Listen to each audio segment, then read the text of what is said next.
Hey everyone, Eepsy here. Today I will be showing you how to do a double crochet. Last time I showed how to do a half double crochet. This is very similar to it, except there's one extra step and it is a little bit taller than the half double crochet. All right, so today you are going to need a hook. I am using my trusty E-hook. I do suggest you use an H or an I. It makes it a little easier if you're just starting out. You'll also need a pair of scissors if you plan on making a washcloth or something like that, or keeping your item. And you'll need some yarn. This is weight for worsted weight yarn, which is about a good size for most things. If you're doing plushies, you might want something a little bigger. But for most things, it's a pretty good size. All right, so we're going to start by making a slip knot. If you don't know how to make this knot yet, then I do suggest you go to my how to chain or how to begin crocheting video. I can link it down below. I don't remember exactly what I called it, but you're going to do that, and then you're going to do a few chains. I'm going to do 12.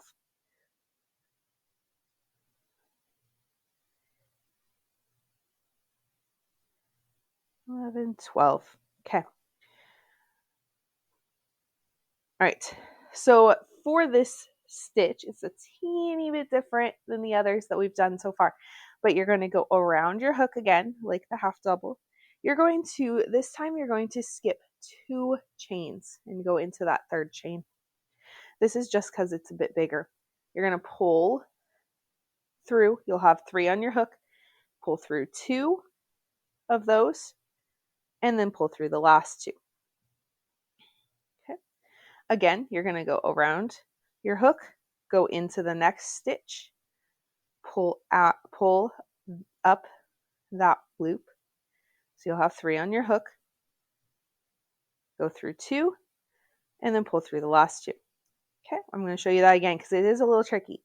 You're going to go around your hook, go into your next stitch, or go around your hook again, pull up that loop, pull through 2, pull through 2 more.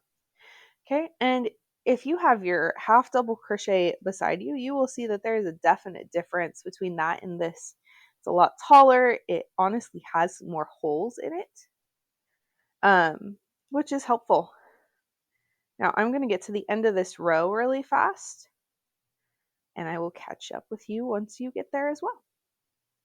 If you need to pause the video to get to the end of your row, then by all means do it. I know that as you start, sometimes it can be a little tricky to get the hang of it, but that's why we practice and keep going with things, because it can be very rewarding after a while. Oops. And sometimes you lose your stitches like that.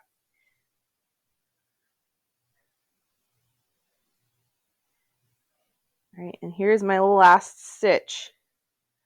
Okay, so like what we did at the beginning, we skipped 2 chains. To turn this project, you're going to do 2 chains. Turn your project, skip over those 2 chains, and then you're going to again go around your hook, skip those 2 chains, go into both loops. You'll see that there's kind of a V. Well, you can see it on that one. There's a V. So you're going to go through both of those loops, pull 1 through both of those loops. You'll have 3 on your hook again. Pull through 2 and pull through 2 more. And there you have it. That's how to do a double crochet. Pretty simple. And honestly, if you can get through the double crochet, it's pretty similar from here on out. You just add different numbers of loops on your hook before you put it through the next chain or stitch. But they're all pretty similar from here on out. If you liked this video, please be sure to like, comment, subscribe, and tell your friends. If you have any questions that I can answer about how to do a double crochet, please let me know in the comments below, and I will get back to you as quickly as I can. Thanks for watching, guys. I hope to see you all soon. Bye.